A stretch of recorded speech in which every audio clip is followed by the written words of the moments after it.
Good morning. সকালবেলা চা আর দেখো পাউরুটি নিয়ে এসেছি মাখন লাগিয়ে, না চিনি নিইনি কিন্তু, তো চায়ে একটু চিনি দেওয়া আছে, এটা নিয়েই আমি কিন্তু সকালটা শুরু করলাম তোমাদের সাথে। চলো তোমরাও খাও। আজকে এই দেখো কতগুলো অপরাজিতা ফুটেছে, এই একটা ওইখানে একটা, তিনটে অপরাজিতা ফুটেছে। আজকে কোনো জবা ফোটেনি, হয়তো কাল পরশুর মধ্যে ফুটবে। আজকে একটাও জবা ফোটেনি, কি আর করা যাবে না ফুটলে। এদিকে নয়নতারাও ফুটেছে, তবে খুব কম ফুটেছে, কালকে বেশিরভাগটা তুলে ফেলেছিলাম। আর আমার বাগানটা না পুরো জঙ্গল হয়ে গেছে জানো, পুরো জঙ্গল। দেখো দূরে সরে আসছি আর কিরম রোদ্দুর এসছে দেখো, আর এই রোদ্দুরটা একটু বাদেই জানলা দিয়ে একদম ঘরে ঢুকে যাবে। কি আর করব, নাইটিটা শুকিয়ে গেছে, ভাঁজ করে ওখানেই রেখে দিয়েছি ওখান থেকে নিয়ে চান করতে যাবো। তো দেখো এই এই এই জবাটাও ফুটবে আর দুই একদিন পর। এই দেখো এখানে এই জবাটা খুব সুন্দর, একদম আলাদা ধরনের জবাটা। আর মানি প্ল্যান্ট গাছটাও খুব সুন্দর করে হয়েছে। এতদিন যে কি কষ্ট হতো আমার, মানি প্ল্যান্ট সবার বাড়ি দেখতাম, আমার বাড়িতে হতো না। ছোট্ট ছোট্ট পাতাই যে এখানে দেখো ছোট্ট ছোট্ট পাতা হয়ে রয়েছে, ওই দেখো ওই রকম হয়ে থাকতো, ওই রকম। কিন্তু এই যে এবারে সুন্দর হয়েছে, কত দূর চলে গেছে দেখো, নিচে ঝুলছে, ভালো লাগছে। আর এই যে আমার কলা গাছ, কলাবতী এখানে দাঁড়িয়ে আছে, একটু রোদ্দুরে দিয়েছি কলাবতীকে। এই বাবা একটু রোদ্দুর লাগুক একটু কলাবতীর গায়ে। আর এই যে আমার লঙ্কা এসেছে, লঙ্কা। তো চলো এই হচ্ছে আমার গাছ বাগান, সব তোমাদের দেখিয়ে দিলাম। আর এই যে দেখছো লাইটগুলো লাগানো হয়েছে, সোলার লাইট, রোদ্দুরে পুরো সারাদিন এরকম থাকবে সব কটাই। দেখো এই একটা ওই দেখো ওখানে একটা, আর ওই দিকে একটা আছে, ওইটাকে তুলে দেবো, কারণ ওইদিকে তো রোদ্দুর লাগে না, ওইদিকে একটা তুলে দেবো। আমার ছোটো মেয়ের এইসব কীর্তি জানো, কিনে লাগিয়ে দিয়েছে। এখন আর বারান্দায় যে এই লাইটটা আর জ্বালাতে হয় না, এখন এই লাইটগুলোতেই বারান্দার পুরো নিচটা আলো হয়ে থাকে। তোমাদের দেখাবার, এই দেখো নানি কীরকম জল দিয়ে গেছে দেখছো গাছের গোড়ায়, বোতলে করে জল ঢেলে দিয়ে চলে গেছে, দেখছো? বলো গাছ মরে যাবে না এত জল থাকলে? কি বলবো আর, সবেতে ওস্তাদি বাবা। জল ঢেলে দিলাম, আজকে আর বারান্দায় জল দিইনি, কালকে ধুয়েছিলাম। আর ওইখানে দেখেছো কলাগুলো খেয়ে খেয়ে ফেলা হয়েছে, ওই কলাগুলো দুটো দিন রোদ্দুরে আরও শুকিয়ে গেলে ওই জবা গাছের গোড়ায়, এইসব গাছের গোড়ায় গোড়ায় দিয়ে দেবো। তো যাই হোক চলো বাগান তোমাদের দেখিয়ে দিলাম। সকালবেলা কিন্তু সুন্দর করে আমি গুছিয়েছিলাম, কেউ বলবে এই ঘরটা যে গোছানো ছিল, এই খাটটা যে কোনো মানুষের খাট মনে হচ্ছে আমি মরে গেছি, আর এই আমার খাট আর এই অবস্থায় আছে, কে দেখবে কে করবে? ওই যাক দেখছো সুন্দর করে গোছানো খাট ছিল কিন্তু আমার। তো চলো আর কি করবো বলো। এখানে আমার আলু পটল দিয়ে মাছের ঝোল হচ্ছে, একদম পাতলা করে আদা জিরে। আর এই যে আমার পেঁপে সেদ্ধ হয়ে গেছে, আর এই ঝোলটা হলে খাবো। আজকে কি কাণ্ড ঘটেছে জানো আমার, এই যে ভাতটা দেখছো, চলো এই ভাতটা নিয়ে, আর এই বাসনগুলো মাজতে হবে আমায়, এই ভাতটা নিয়ে ঘটনাটা তোমাদেরকে বলি। দাঁড়াও এটা একটু কমিয়ে দিই বাবা, আমার আর শরীরও চলছে না গো, কিন্তু চালাতে হবে, একটা সপ্তাহ এখনও চালাতে হবে। চলো হয়েই এসছে প্রায়। দেখো এর তলাগুলো দেখতে পাচ্ছ তো, সব এগুলো সব হচ্ছে এইটার জন্য, এই যে দেখছো। তো চলো তোমাদেরকে বলি কি ঘটনাটা ঘটেছে, এটা একটু কমানো থাক। বসলাম, ঘাম দেখো দরদর করে ঘাম পড়ছে, কি আর করবো। মাছের ঝোলটা প্রায় হয়েই এসছে, আর পরে মাছটা দিয়ে দেবো। দু পিস মাছ ছিল, তো 2 পিস মাছ দিয়ে ঝোলটা করে রাখলাম। নানি খাবে না মাছের ঝোল, কীরকম বদ বলো, ওকে একটা ডিমের অমলেট করে দেবো আর মাছের ঝোল দিয়ে ভাতটা মেখে দেবো, মাছ খাবো না। তো একটা মাছ দেখবো চেষ্টা করে খাওয়ানোর, ভাজাই রেখে দেবো ওরটা।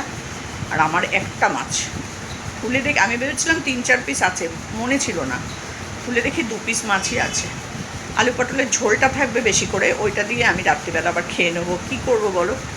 আর যদিও মাছ না খায় তাহলে ওই 2টো মাছ আছে, আমি রাত্রিবেলা খেয়ে নিতে পারবো। এখন এবেলা একটা ওবেলা একটা, আর কিছু করার নেই। আর ও ডিম খেতে চাইছে, ওই জন্য ওকে একটা ডিম ভেজে দেবো, আর এই ঝোল দিয়েই মেখে দেবো ভাত। নাহলে ও হয়তো ঝোল দিয়েও আজকে খাবে না, ওর ঠান্ডা হচ্ছে ঘি দিয়ে আর ডিম ভাজা দিয়ে খাবে, এটা হচ্ছে ওর প্রিয় খাবার। তো তাই করে দেবো। আর আমার শরীরের আপডেট তো তোমাদেরকে সবসময় দিচ্ছি। আমি হচ্ছে মঙ্গলবার যাব মেয়ের বাড়িতে, গিয়ে বুধ বৃহস্পতিবারে টেস্ট করিয়ে ব্যাস চললাম ওটিতে। আমি জানি না কি হবে তারপর, আর ভালো লাগছে না। তারপরে মেয়ে বললো যে মা তুমি যে চলে যাবে চলে, আমি বলেছিলাম অপারেশন করে যেদিনকে বাড়ি ছাড়বে 3-4 দিন তো রাখবে, তারপর যে বাড়িটা ছাড়বে তখন আমি সোজা গাড়ি করে এখানেই চলে আসবো, আর একটা লোক রেখে দেবো ব্যাস। মেয়ে বলছে না সেটা গেলে তোমার হবে না, তোমাকে কম করে 8 দিন আমার এখানে থাকতে হবে, 7-8 দিন অপারেশনের পর বাড়ি এসে।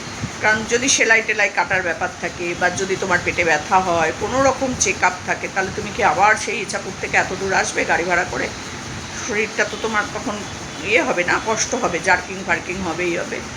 তা দেখলাম ঠিকই বলছে, মানে আমি 7-8 দিন এখন ওর বাড়িতে থাকবো, মানে এই যে মঙ্গলবার আমি যাব, তারপর আমি কবে ফিরবো আমি জানি না।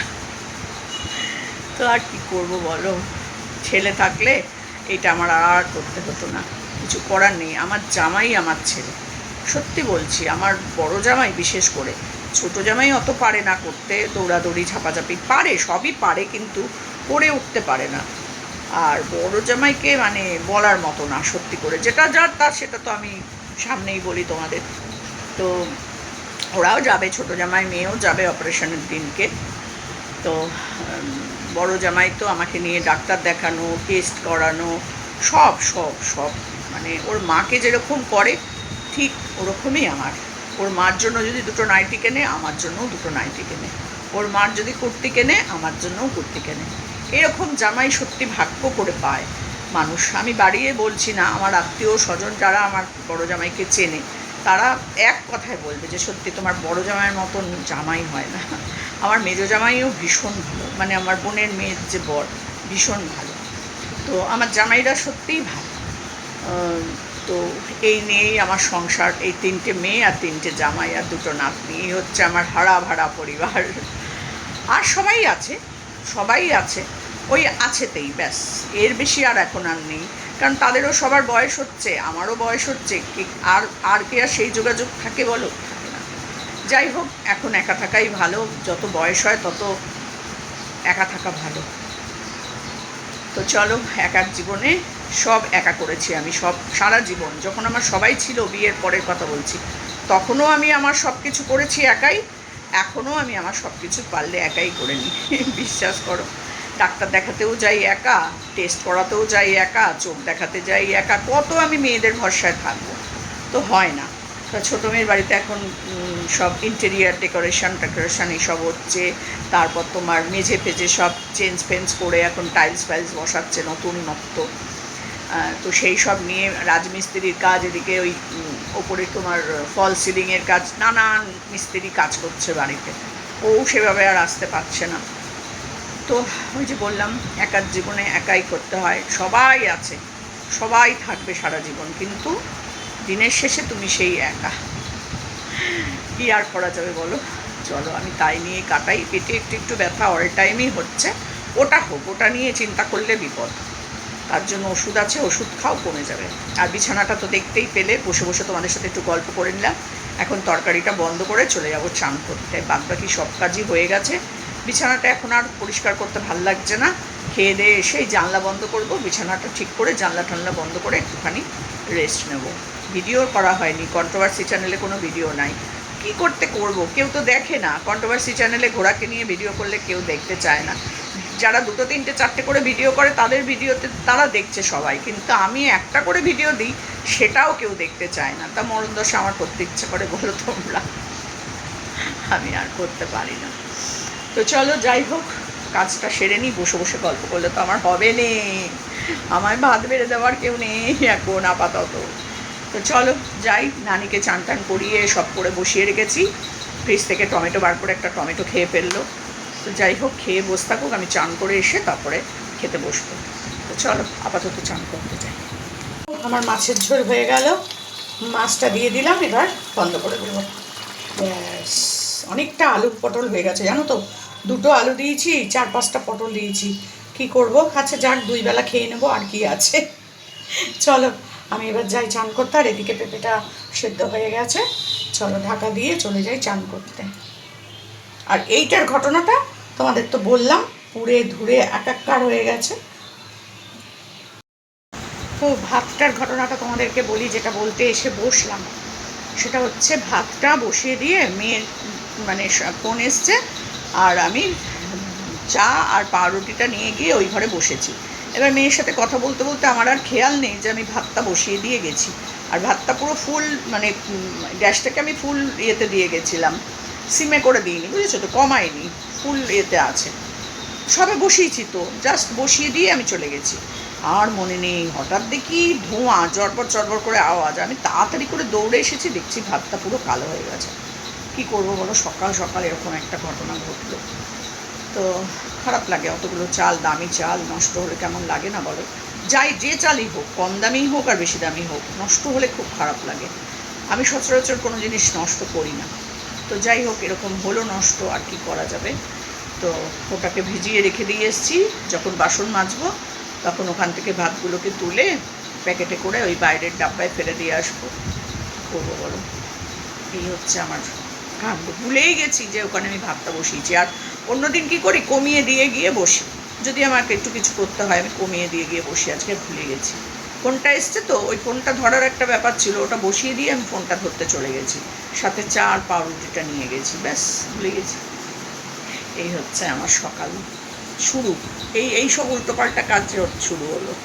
এরপর আরও কী ও, তার মধ্যে আবার নানি একটা কাজ করেছে, ওই মোমোর সাথে একটা করে চাটনি দেয় না, এইটুকুটুকু প্যাকেটে করে, সেই চাটনির প্যাকেটটা নিয়ে বাথরুমের বালতির মধ্যে পুরো ডুবিয়ে দিয়ে এসছে, পুরো চাটনি বালতি ভর্তি। এবার বলো, ওইটা ফেলতে হবে, ফেলে আমাকে বালতিটা মাজতে হবে, কারণ পুরো তেল তেল, তারপর সাথে ঝাল লঙ্কার ওই চাটনিটা, ওইটা ওর মধ্যে ঢেলে দিয়ে এসছে। ও যা করছে না আজকাল, তোমাদেরকে কি বলবো। কালকে তেল ফেলেছে, বডি ওয়াশ ফেলেছে, বডি শ্যাম্পু ফেলে দিয়েছে, পুরো রান্নাঘর তেল। কীরকম অবস্থা বলো তো।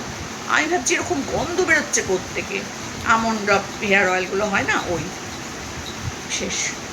এইসব উল্টো পাল্টা কাজ করছে জানো না, চোখের নিমেষে নিমেষে করছে। এই শোকেসের মধ্যে আগে সব ঢুকিয়ে রাখতাম ওর ভয়ে, দেখো শোকেস গোছানো হয় না, ওর ওপরে তাক গোছাতে পারি না, গুছিয়ে কি করব। এখন তো সব জায়গাতেই হাত পাচ্ছে, ব্যাস এদিক দেখতে গিয়ে ওদিক শেষ। দেখছো না আমার, ওই দেখো কী করে রেখেছে, দেখো দেয়ালটা দেখো পুরো একদম রং, ও দেখো এই কদিন আগে রং হয়েছে, তোমরা দেখেছো। আর কি করব, বাচ্চা থাকলে হয় আমিও জানি, কিন্তু আমার সামনে ওর সাহস হবে না ওইটা করার। আমি যখন ছিলাম না তখন করেছে এই কাজ। তো যাই হোক, পরে একটু রং আবার করাতে হবে এই ঘরটা, আর কি করব। চলো যাই, বাকি কাজ সারি। দেখো, তোমরা শুধু দেখো আমার ঘরটার অবস্থাটা দেখো। ওই ঘরটা দেখালাম, এবার এই ঘরটা দেখো। দেখো কিছু বাকি আছে, ওই দেখো শোকেসটা ভেঙে গেল, ড্রেসিং টেবিলটা, তার সাথে দেখো এই যেখানে সব জামা কাপড় গোছানো ছিল সেগুলো সব মেঝেতে ওই দিকে পড়ে আছে। কি করে করব বলো তো, আমি আর এই মেয়ে নিয়ে ক্লান্ত হয়ে গেছি, বিশ্বাস করো, ওর পেছনে বকতে বকতে আমি ক্লান্ত। উফ, হে ঠাকুর কি দিলে তুমি। আমার হাজবেন্ড মারা যাওয়ার পরও হয়েছে, বুঝলে, স্বপ্ন টপ্ন দেখে। তো ছেলে হয়েই আসতিস, ছেলে হয়ে আসে না জানো তো, যারা আসে ছেলে থাকলে মেয়ে হয়ে আসে, আর মেয়ে থাকলে ছেলে হয়ে আসে। তো জানি না, বাবা গো ভগবান, আমার বর এরকম নোংরা ছিল না গো, এইরকম আর এক কুটে মার্কা নোংরা ছিল না, সব গুণই পেয়েছে। উফ, একটা গোছানো জিনিসপত্র নেই। আমি বলছি তুই কি মেয়ে ছেলে না কি বলতো, বলছে আমি শুধু মেয়ে ছেলে না। আমার টিপ ফিপ কোথায় উড়ে চলে গেছে ভগবান জানে, আমি সে আর খোঁজখবর নিতে পারছি না যে কপালে টিপ আছে না নেই, চুল আসছেছি না নেই, সব ভুলে গেছি, আমি সব ভুলে গেছি। তো যাই হোক, এখন একটু আগে ওর মা এসেছিল, মা এসে এখন নিয়ে গেল, আমার বড় মেয়ের বাড়ি গেল ওরা দুজনে। আমি যাব মঙ্গলবার, ওকে আবার মঙ্গলবার নিয়ে আসবে। এই দুদিন এখনও ওখানেই থাকবে, শনি রবি ছুটি, কালকেও ছুটি ছিল, কিন্তু কালকে ওর বাড়িতে কাজ হচ্ছিল বলে আর আসতে পারেনি। তাই জন্য আজকে গেল। আজকে তোমার ওখানেই থাকবে। আমি মঙ্গলবার যাব। বাবা কি অন্ধকার হয়ে গেল দেখো। মঙ্গলবার যাব, আমার সাথে আমার ছোটো মেয়েও যাবে, গিয়ে আবার ওকে নিয়ে ফিরে আসবে, আর আমি তো থাকবই। তারপরে আমার যে কী দিন শুরু হবে ভগবান জানে। টেস্ট করতে যাওয়া, টেস্টের রিপোর্টটা তো আর আনতে যেতে হবে না, টেস্টের রিপোর্ট ওখানেই থাকবে, একেবারে ডাক্তারকে দেখাতে যাব শনিবার। ব্যাস, শনিবার গেলে শনিবার ডেট দেবে। তারপর চুলটাও ভিজে, জানো আমার এখনও চুল খোলার টাইম পাইনি। খেতে বসলাম গামছা মাথায় দিয়ে, আর এতক্ষণে চুলটা খুলে এই বসেছি। এখন এই ঘর দোর সব গোছাতে হবে, বলো তো। আরে বাবা, পাচ্ছি না আর আমি। তো চলো গুছিয়ে গাছিয়ে নিই, তারপর আসবো আবার তোমাদের কাছে। তো আকাশটা দেখো কি সুন্দর লাগছে দেখতে। ওই যে হলুদ জায়গাটা দেখতে পাচ্ছ, ওইখানে হচ্ছে সূর্যটা, বাকি চারপাশ কিন্তু মেঘে ঢাকা। ঠিক মনে হচ্ছে ওখানটায়, যে এই জায়গাটা দেখে মনে হচ্ছে লাল আগুনের একটা মানে গোলা ওখানটায় আছে, আর বাকি সব জায়গা হচ্ছে মেঘ। কি সুন্দর যে লাগছিল দেখতে, তোমাদেরকে কি বলবো। তারপর সন্ধেবেলা চলে এলাম বাজারে। আমি, কোয়েল আর হচ্ছে আমাদের মিমি সোনা, তিনজনে মিলে এলাম বাজারে একটু মাছ কিনবো বলে। অনেক দিন মাছ খাওয়া হয় না, পাতলা করে একটু মাছের ঝোল ভাত খাবো। রোজই তো সেদ্ধ ভাত খাচ্ছি। এ বাবা, চারিদিকে যা জল আর কাদা না, হাঁটতে পারছি না ভালো করে। কোয়েল ধরে রেখেছে মিমির হাতটা, আর আমি তো ক্যামেরা চালানো রয়েছে, আর তার সাথে আমি নিজেকে ধরে ধরে হাঁটতে হয় আমার, জানোই তো। কোনো রকমে আমি পা টিপে টিপে হাঁটি। তো কাদার মধ্যে ভালো লাগে না গো আমার বাজার যেতে, কিন্তু চলে গেছি, কী আর করবো। এই দেখো কোয়েল ওকে নিয়ে নিয়ে হাঁটছে। ও ছিল বলেই আমি একটু বাজার গেলাম, না হলে হয়তো সেটাও যেতে পারতাম না। আর দেখো ক্যামেরা কিন্তু ওলট পালট হয়ে যাচ্ছে এই কাদা পার হতে গিয়ে, বিশ্বাস করো। আর কত মাছ। আমাদের সন্ধেবেলায় এই বাজারটা বসে, সন্ধেবেলা প্রচুর মাছ পাওয়া যায় এখানে, টাটকা মাছও পাওয়া যায়। তো আমি একটু রুই মাছ নিয়েছিলাম, আর সব রকম মাছই ছিল। গাদাখানেক মাছ নিয়ে আমি বা কী করবো বলো। সেই জন্য অল্প একটুখানি রুই মাছ কেটে নিয়ে এসেছিলাম। ওই যে দেখতে পাচ্ছ মাছটা কাটা রয়েছে সামনে, ওই মাছটা আমি নিয়েছিলাম। এই যে এখানে সামনে রয়েছে। তারপর এইদিকে দেখো বাজার, কাঁচা বাজারটা, সেটার মধ্যে দিয়ে এসে একটু ঢেঁড়স আর পটল নিয়েছিলাম। আর কিচ্ছু নিইনি, কারণ আমি বেশি ভারী বইতে পারবো না, 5 তলার ওপর উঠতে হবে, বুঝতেই পারছো। মেন গেছিলাম মাছের জন্যই, তো মাছটা নিয়েছি। আর পটল আর ঢেঁড়স, আর কী নিলাম, 520 টাকা করে নিল। পটলও তাই, ঢেঁড়সও তাই। ওইটুকুই নিয়েছি, নিয়ে হাঁটা লাগিয়েছি একদম বাড়ির দিকে। আর ভাল লাগছিল না এই কাদার মধ্যে, গোবরের মধ্যে ঘুরে বেড়াতে। সত্যি কথা বলতে কি, আমার গোবর প্রচণ্ড ঘেন্না করে। এই বর্ষার আমি যার জন্য রাস্তাঘাটে আমি বেরোতেই চাই না। কিছু দিক একদম পরিষ্কার পরিচ্ছন্ন ছিল, কিন্তু কিছু দিক এত নোংরা আর কাদা ছিল না, তোমাদেরকে কি বলবো। তো দেখো এদিকটা পুরো ঘুরতে ঘুরতে আমাদের এই বাজারটা না বিশাল বড় বাজার, সব কিছু পাওয়া যাবে, সব কিছু। তো চলো আজকের মতন ভিডিওটা এখানেই শেষ করলাম। পরবর্তী দিনে আবার দেখা হবে তোমাদের সাথে। ততক্ষণ পর্যন্ত শুভরাত্রি, ভালো থেকো সবাই।